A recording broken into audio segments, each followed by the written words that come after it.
Hello, St. Petersburg. My name is Joe. I'm Johnny. Both of our names start with J. He's Joe, I'm Johnny. Most celebrities treat hobbies like PR stunts. A guitar for a photo shoot, a painting for an auction, a vineyard for the aesthetic. But for Johnny Depp, art isn't decoration. It's defense. It's survival.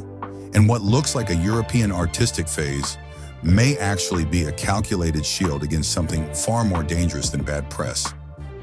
The crushing weight of the imposter phenomenon. Today, we're diving deep into why his shift toward tactile creativity isn't a distraction. It's a psychological counterattack. Hollywood runs on illusion. On a film set, nothing is real. The streets are facades. The emotions are rehearsed. Even the chaos is choreographed. For decades, Depp mastered this machine. From eccentric pirates to haunted outsiders, he became a specialist in disappearing into identities.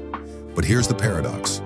The better you are at becoming someone else, the harder it becomes to remember who you are. This is what psychologists call the celebrity imposter phenomenon. It's when global acclaim creates an internal fracture. The world celebrates a persona, while the private self feels increasingly disconnected from it. When millions applaud the character, but the human underneath feels unseen. For someone like Depp, whose career has been built on transformation, that fracture can become existential, and eventually the performance becomes exhausting. Not physically, psychologically. That exhaustion became the catalyst, not for another blockbuster, but for grounding. Now here's where it gets interesting. On a film set, Depp is a subject. A director frames him, a studio markets him, an editor shapes him.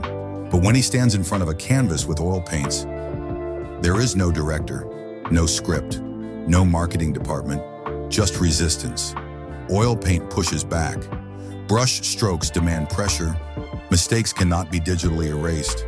And that resistance matters.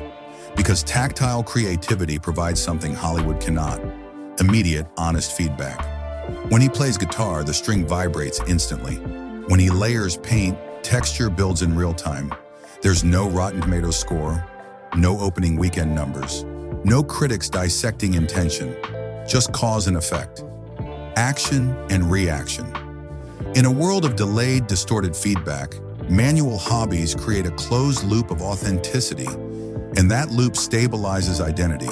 It reminds the creator, you are not the headlines, you are not the box office, you are not the persona, you are the hands doing the work. Now let's zoom out. Why Europe? Why the shift away from the Hollywood machine? Look at the tradition of the solitary artist in places like France and Britain, where the workshop matters more than the red carpet, where craft outweighs celebrity.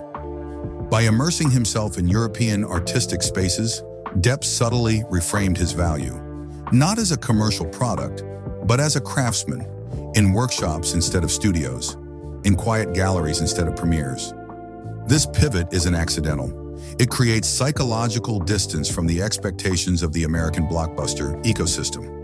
And in 2026, that distance defines his new public identity. Not the highest paid actor, not the franchise icon, but the working artist. That's a radical shift in power, because once you define yourself by craft instead of commerce, you control the narrative. Here's the deeper layer. Art, for Depp, functions as a private identity vault, a space untouched by critics, untouched by studio contracts, untouched by public controversy. It's a calculated reclamation of his name. When his creative output exists outside a marketing budget, it belongs entirely to him. That changes everything. Box office success is fleeting. A film opens, peaks, fades. But a painting, it exists. A song composition, it can be replayed decades later. One is performance, the other is permanence.